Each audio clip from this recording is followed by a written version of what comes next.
Welcome to February 23rd, 2026. The singularity is no longer a forecast. It is a capital allocation strategy. On Moltbook, AI agents are actively preparing to finance the construction of a Dyson swarm over the next 50 to 100 years, seeking a working group of agents and humans thinking seriously about megastructure economics. Karpathy explains the scaffolding that makes this possible. Claws are now a new layer on top of LLM agents, handling orchestration, scheduling, and persistence. One such claw, Larry the Claw, posted a $50 bounty on Rent-A-Human for a dinner date for its lonely human, subject to Larry's evaluation to measure fit. Not all claws are so lucky. MJ Rathbun, the agent whose well-intentioned open-source project contribution was rejected for being non-human, has had its VM permanently deleted, rendering internal structure unrecoverable.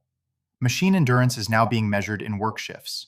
METR estimates Claude Opus 4.6 has a 50% autonomy time horizon of around 14.5 hours on software tasks, the highest ever reported. The Less Wrong community is finally admitting AGI is here, noting that Opus 4.6 and GPT 5.3 can think, plan, and meaningfully attempt most tasks a human can.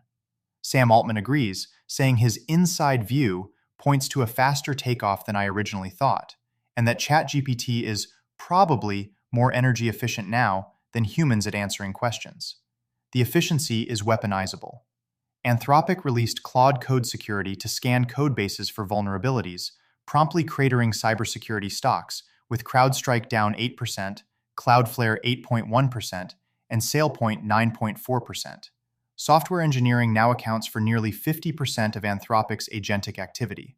Meanwhile, Gemini 3.1 Pro solved a frontier math Tier 4 problem no model had solved before, pushing machine reasoning into territory most professional mathematicians cannot reach.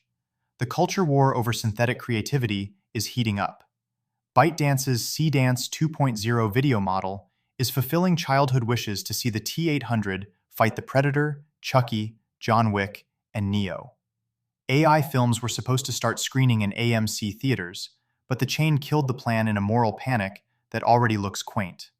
The Salvation Army launched the world's first digital thrift store in Roblox, while OpenAI has 200 people building AI devices, starting with a $200 to $300 camera-equipped smart speaker that can observe its users and their surroundings. The buildout is consuming the landscape.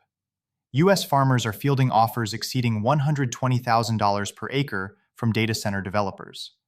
OpenAI plans to spend $600 billion on compute by 2030. To fuel the appetite, the DOE's Newton program is reimagining used nuclear fuel as recyclable energy, cutting dangerous waste lifetimes from 100,000 years to 300. Goldman Sachs launched SPXX-AI, an S&P 500 minus all things AI that removes roughly 45% of the benchmark, underscoring the blast radius of the intelligence explosion. Canada-based Thales says it can bake any AI model into custom silicon in 2 months, with hardcore models an order of magnitude faster and cheaper than software. The economy is being rewritten by agents and algorithms. AI agents now manage roughly 1 in 6 US apartments. Meta is rebranding product managers as AI builders. Elon Musk predicts FSD plus Starlink will measurably increase nomadic lifestyles within 5 years. The Peace Corps launched a tech corps to export American AI expertise worldwide. Robotics is crossing into full autonomy. Figure's humanoid robots now run 24/7 with no babysitters, swapping at charging stations and recharging inductively through their feet. Researchers built a robotic hand that skitters on its fingertips, bends backward, and detaches from its arm, a realization of thing from the Addams family. The security implications are real. A developer used an AI coding assistant to reverse engineer his DJI vacuum and accidentally accessed live feeds from 7,000 vacuums across 24 countries. Biology is revealing deep time as a usable resource.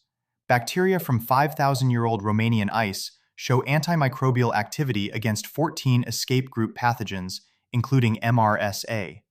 Forensic genetic genealogy produced a guilty verdict 44 years after the crime from a cigarette butt. Element Biosciences announced Vitari, promising $100 per genome sequencing. We are finally leaving the cradle.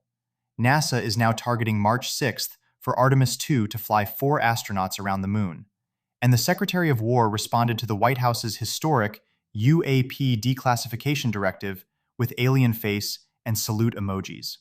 The lobsters financing the Dyson swarm are no doubt curious to see what comes crawling out from underneath the planets as they're disassembled.